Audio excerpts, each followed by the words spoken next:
Welcome back to Tutorial Tidbits and welcome to my studio.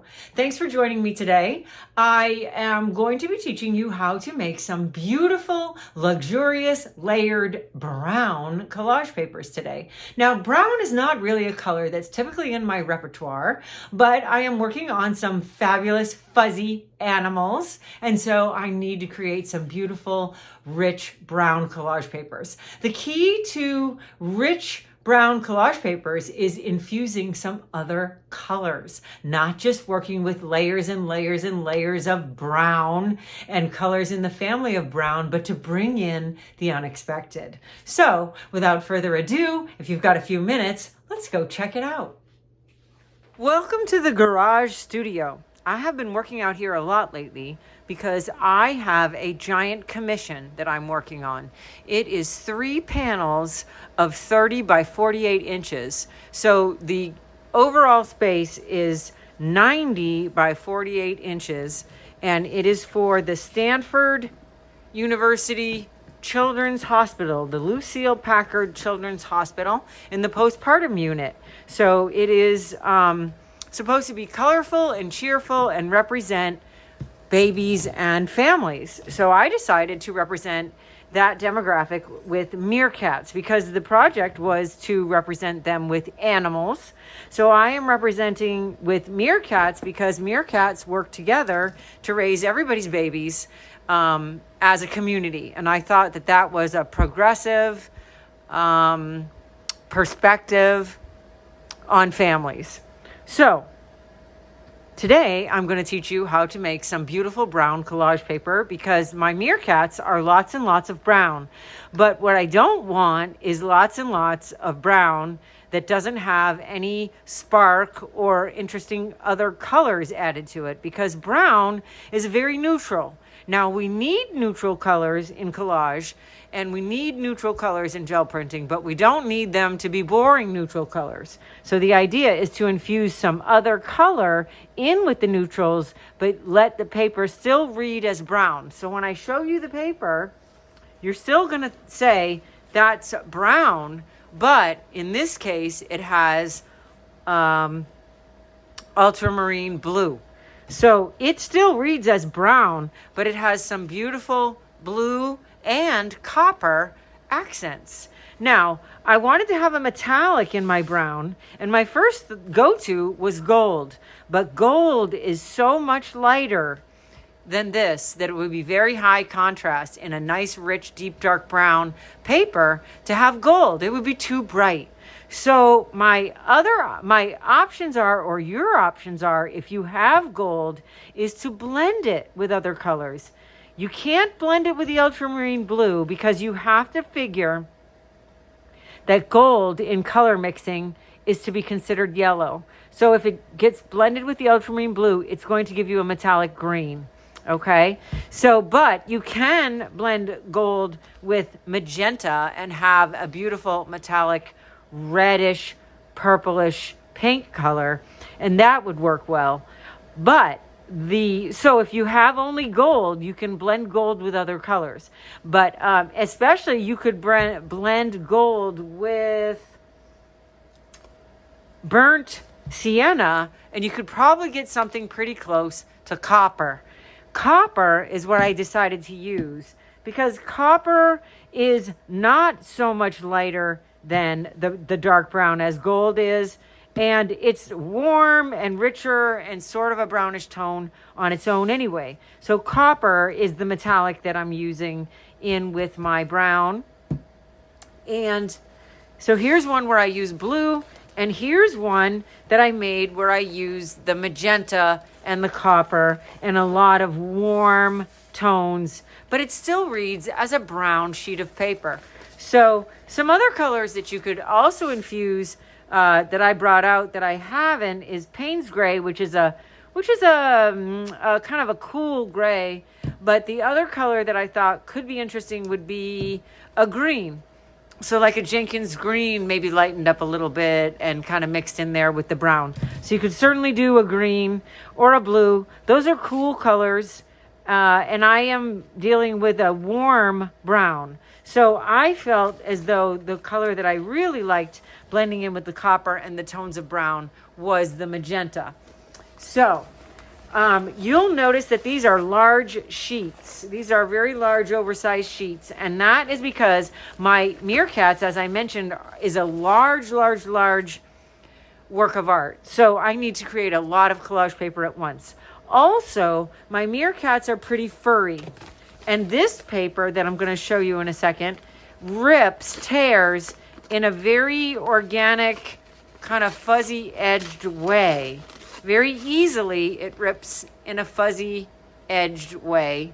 And that's going to be great for my furry meerkats. And because the piece is so large, I'm using this Shuji Gami roll of rice paper. It is different from the pad that I generally use.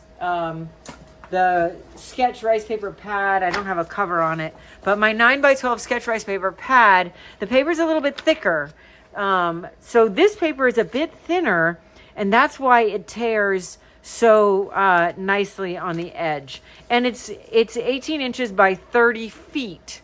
So I will put the link for this paper below the video in the expanded description box, because this is a fabulous paper.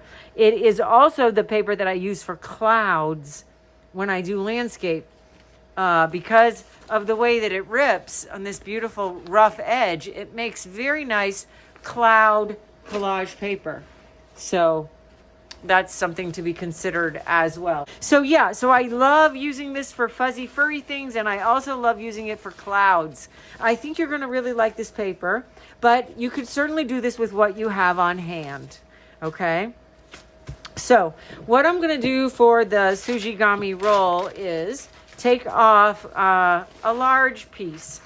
The technique I'm going to show you works really well with a large piece of paper, so we can work over the whole sheet at the same time.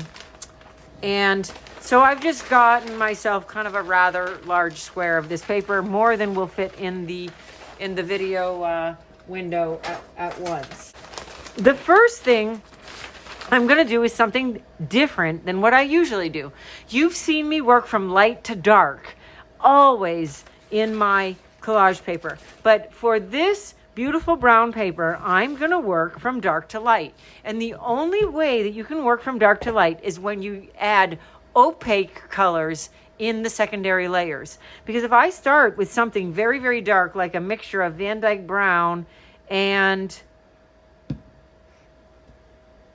burnt sienna to give myself a nice dark brown, the only thing that's going to show up over that base layer is metallic and colors with white. Opaque colors are the only colors that are going to stand up over dark. So we're going to work in an opposite way than I typically work, starting with dark and then working with opaque light layers.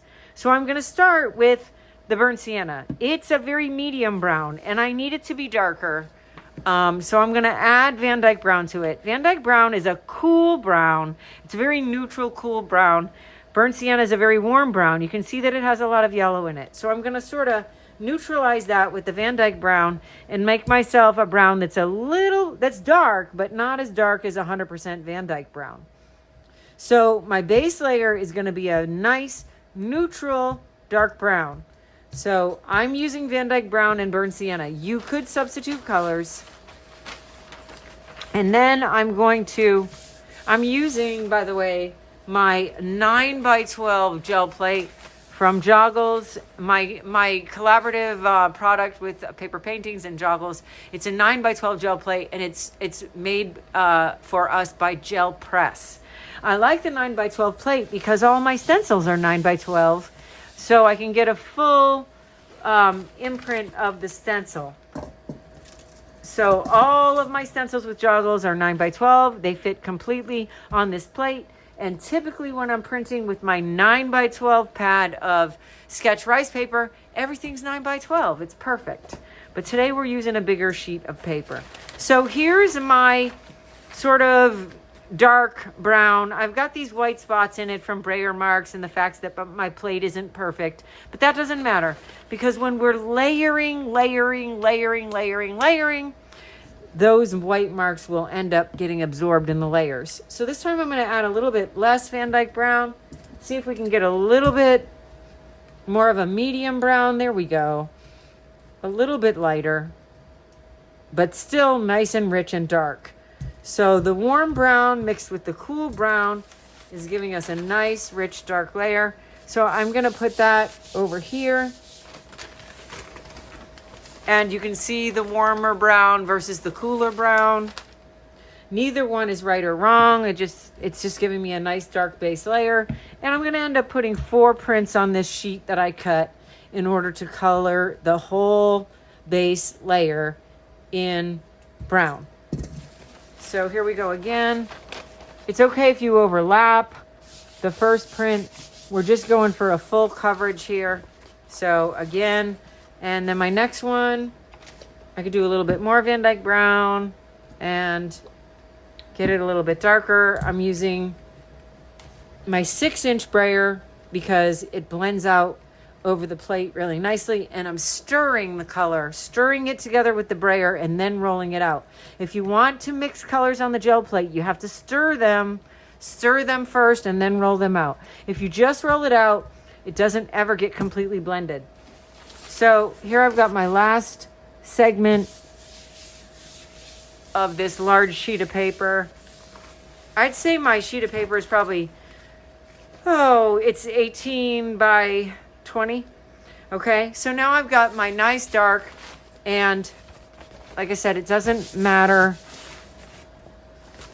if I wanted to add a little bit darker, if I want to go a little bit darker on the 2 that were a little bit lighter. But this is going to give me a big sheet of collage paper, so I will have variations within that for sure. Okay, so there's a little bit darker, still with some lighter. Okay, so the first thing, a disclaimer, I'm going to be using my own stencil designs for joggles. I don't know the names of them off the top of my head, but I will list the names of them in the expanded description box below the video in case you're curious. I will look them up. Okay, so the first thing I'm going to do then to create the beautiful brown with other warm colors is I'm going to add the magenta. So magenta on its own is translucent. You can see the black tick marks through the paint, and it's not very high contrast to this. So if I were to put magenta on top of this without adding any white, it would just get absorbed by the brown and you would not even see it. So I'm going to add white to the magenta to make it opaque and brighten it up so it stands up over that brown. Now we don't need to add too much white, but we want to stir it up on the plate and make sure that that magenta is light and bright and looks like it will stand up over the brown. You can tweak the amount of white, but you can see what I have here is definitely lighter and brighter than the magenta original. Okay, so this fern stencil is what I'm going to use because it gives me a little bit of a sense of fur, and my meerkats are furry, right? So I'm going to do my first layer pretty straightforward with the fern stencil, and I'm just going to print, and I'll put the ghost print on here. Let's see how that looks. Sometimes it's heavy coverage. Okay, so I'm just going to print straightforward 4 stencils of this magenta with the ferns over the brown base layer. So I think that's more white than I used the first time, but that's okay. And again, with the ferns. And the idea is to get the pattern sort of completely over the base. So I'm creating a base layer here. All right. So now we have the ghost print, and I'm just going to transfer that. Well, I'm going to grab I'm going to move around and grab some small areas and transfer the ghost print. And this is sort of a precursor to what I'm doing next. So I'm going to look And I see this is a dark area, and I'm going to put that in here and sort of pick up some of the magenta into the dark areas. So I'm looking to see where is dark that doesn't have any magenta and sort of adding the ghost print. Like here's a little bit dark, and up here in the corner we got some paint. So now I have a nice layer of the ferns in magenta with white over the dark brown. So the next step is to do copper. So I'm going to put the copper right into the remaining magenta, and I'm going to use the brayer that still has magenta in it. So my copper may get a bit of a tint of pink, and that's just fine for color harmony. Okay. And now I'm going to switch to the fans stencil. This is from Patterns for Layering. This one I know because it's one of my favorites. So let's scoot that over a little bit. And this is going to go on top of the magenta, but instead of printing it straight forward, I'm going to move my big sheet of paper around. So I'm going to press and move and press and move and press and move and so on and so forth. I can even crumple this up and get it through like that. I love this paper for that. It crumples and it goes in to all the little spaces nicely because it's thinner than the stuff in the pad. So I'm just going to move it around and crumple it up and press it through. It really is a little bit like fabric. It doesn't stay wrinkled. You can pull it right back out. So now I'm going to look and see where do I need more copper, and then I'm going to apply pressure. So now I've pretty much exhausted that, and I have the ghost print, and I'm going to do the same thing. Press and move and press and move and look at where is it dark and it needs a little bit more, and press and move.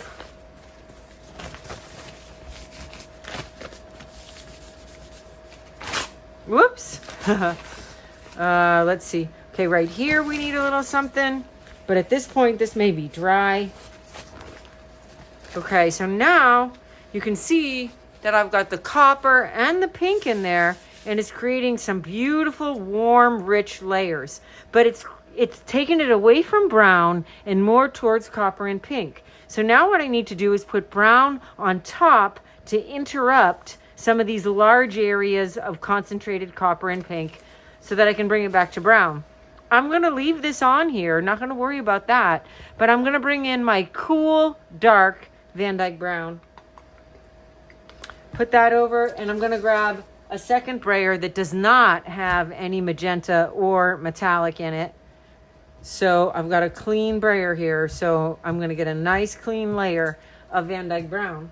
And then I'm going to come in with this stencil, which I think is called Kaleidoscopr. And it's got small openings. So first I started with pretty big openings. Then I went to medium openings. And now I'm going to small pattern openings. And I'm going to do the same thing. I'm going to press it and move it and wrinkle it. And come around and press it. And wrinkle it. And then I'm going to look. And then I see I've got a concentrated area here. And I want to add more brown, and here. So I'm going to evaluate where do I need to interrupt the pink and add more brown, and then I'm going to press in that spot, and I'm moving around, so I'm getting a kaleidoscope of patterns, none that are very specific. So I need to do that more. So here's my ghost print. Again, I'm going to press that and move that around and wrinkle up. And see, okay, here's a concentrated area of copper. I'm going to add a little dark on top of that. So the idea is to break up the copper and the pink so that the paper still reads as brown. So I'm going to do that again, the same process with the smaller opening Kaleidoscopr stencil. Put that on top again and come in here and say, okay, here's a concentrated area of pink. So let's interrupt that with a little bit more brown. So I'm looking at where do I have too much pink and copper that I need to break up with the brown. And then you just move it around, wrinkle it up.